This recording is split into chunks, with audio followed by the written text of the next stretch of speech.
you would remain standing for our gospel lesson, is taken from the Gospel according to Luke, the 12th chapter, verses 32 through 40. Don't be afraid, little flock, because your Father delights in giving you the kingdom. This is Jesus talking, by the way. That's why there's quotes there. Didn't have that context. Might be a little important.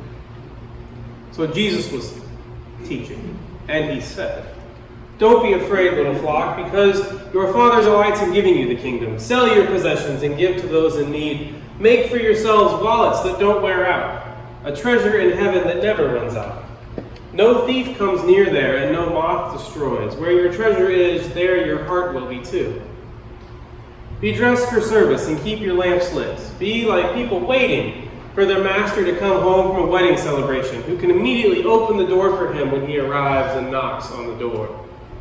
Happy are those servants whom the master finds waiting up when he arrives. I assure you that when he arrives, he will dress himself to serve, seat them at the table as honored guests, and wait on them.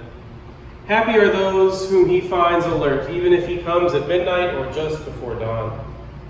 But know this, if the homeowner had known what time the thief was coming, he wouldn't have allowed his home to be broken into. You also must be ready, because the human one is coming at a time when you don't expect him. This is the word of God for all people. Thanks be to God. You may be seated.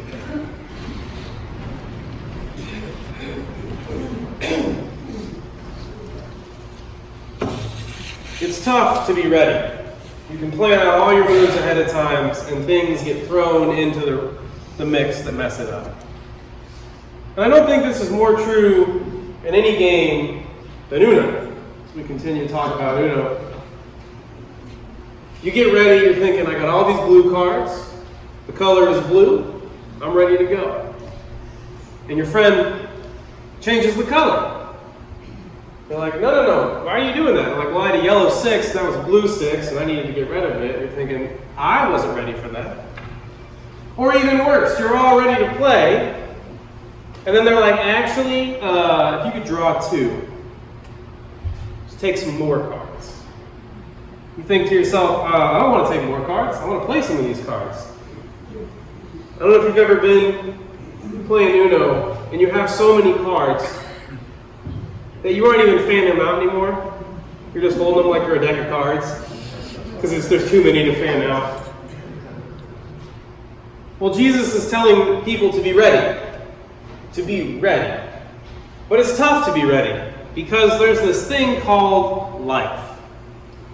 Life does not care about how ready you are for things. Life just says, I'm going to do what I want to do. Life is like when you're that little kid playing baseball. And you're standing out in right field, drawing circles in the dirt with your shoe. And then all of a sudden, you're just like, you about got the roof ready for the house that you're drawing with your cleat, and you hear, it's coming your way! And then the ball lands like 6 feet in front of you, and you're like, oh, if I had been ready, I would have caught that baseball, but I wasn't ready. And so Jesus is telling the people, hey, be ready at all times. In modern terms, he's basically saying, I'm not sending you a text when I'm going to show up. If you call an Uber, you get a notification. Your car is 5 minutes away. But we don't get a notification, Jesus is 5 minutes away. That's not how it works. I would love it if it worked that way.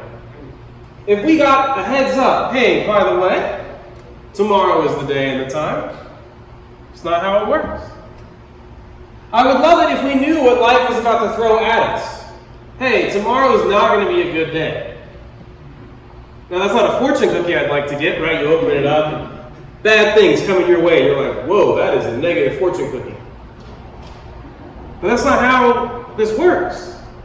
No, it's just like in Uno. When you know what you want to do, you know how you want to do it, you've kind of mapped out your moves, and then someone changes the color of the card. Or someone tells you to draw 2 cards. Or even worse, 2 people from you, they play a draw 2, you're thinking, sweet, they have to draw 2.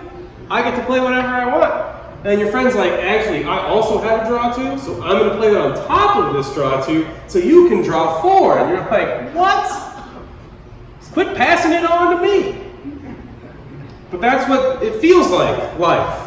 And that's what it feels like Jesus is doing with the disciples right here. He's like, things are going to happen. I'm not going to tell you. Be ready all the time. And they're like, well, but I had an appointment next Thursday. Do I need to move that? Jesus is like, I don't know, do you? It's hard to be on your guard all the time. It's hard to be ready all the time. In college, my favorite type of tests were open note tests. Open note, for a couple reasons. One, you knew it was coming. Two, you could use your notes. I mean, it's not cheating if everyone gets to do it, right?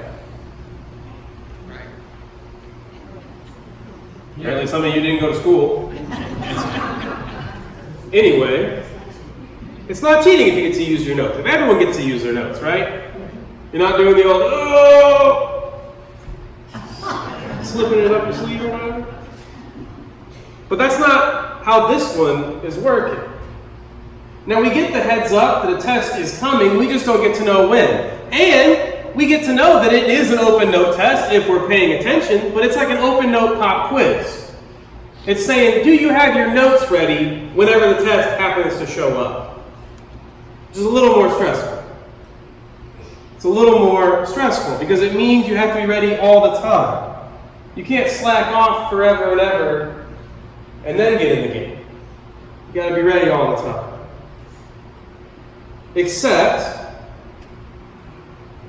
Jesus says that he's going to install a loophole called the "but I love you" loophole, where he gives us opportunities. He says, hey, by the way, he reminds us along the way, don't forget, there's a test coming up at some point. And then you're like, yeah, I'll study for it. And then he's like, hey, remember, don't forget, there's a test coming up. And you're like, yeah, I know, a test. It's coming up at some point. I just hope not tomorrow. And then he's like, but seriously, don't forget there's a test coming up. And you're like, yeah, I know.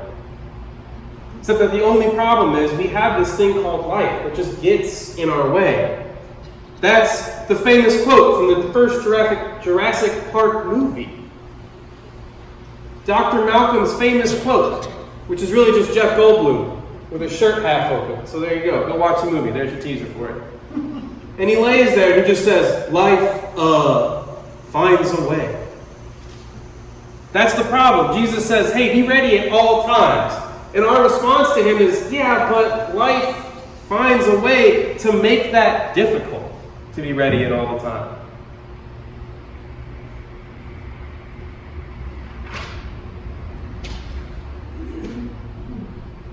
Life doesn't just find a way. Life gets in the way.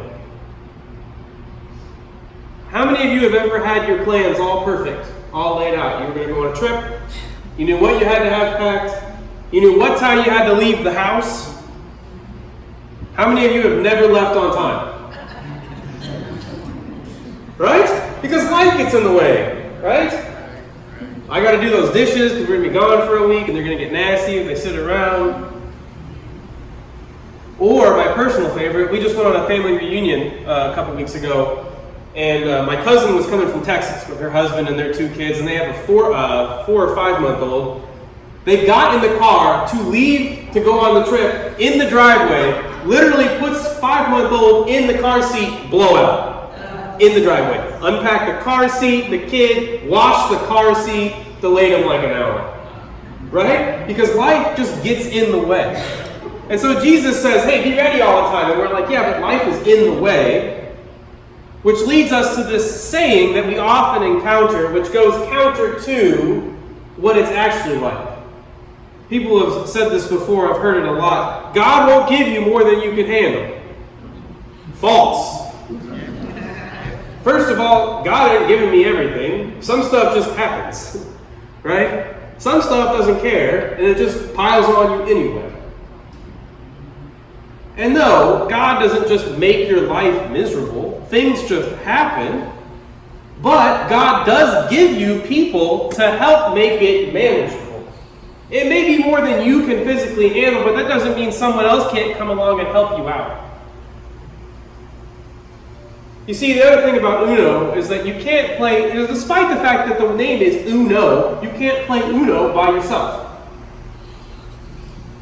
It's a joke. Uno, one. You can't play Uno by yourself. Killing me. You can't play Uno by yourself.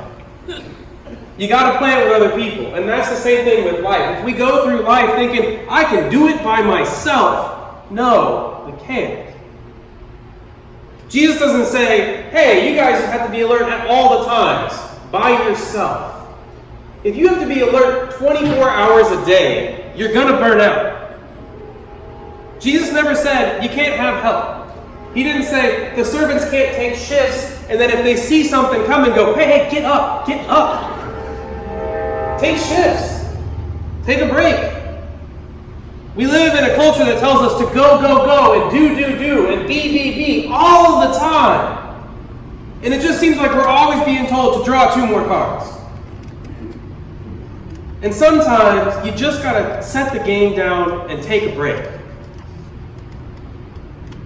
That's why Uno ruins friendships. Because you don't take a break. You get real frustrated, and then your friends keep piling on the cards. So then you're mad. But Jesus says, be alerted all the time, but he doesn't say do it by yourself. He says, store up your treasure in heaven. Well, sometimes storing up your treasure in heaven means building relationships. Because if you build strong relationships, that can't be taken from you. Nothing can take a good relationship from you, not even the grave. Because relationships cross boundaries. Whenever I do a funeral, I always talk about that the legacy of the person who has gone home to rest is the love that they share as they walked, and now that love is in you to carry on. That's a relationship. And it pervades all. But we have to take time to build relationships. Just as we sang, take time to be holy, speak oft with thy Lord. Take time to build relationships. Speak oft with your neighbor. Don't let life keep throwing cards at you and not take time to find God right in front of your face. Because you can be the prettiest flower in the garden, but if you have the shallowest roots in the garden, when the storm comes, you ain't gonna make it. But if you build a strong network of roots, then the storm can't take you down. All of us grow differently. And that's the other reason we all need each other. Because all of us see things just a little different. And sometimes that perspective helps us all grow and to put down deeper roots.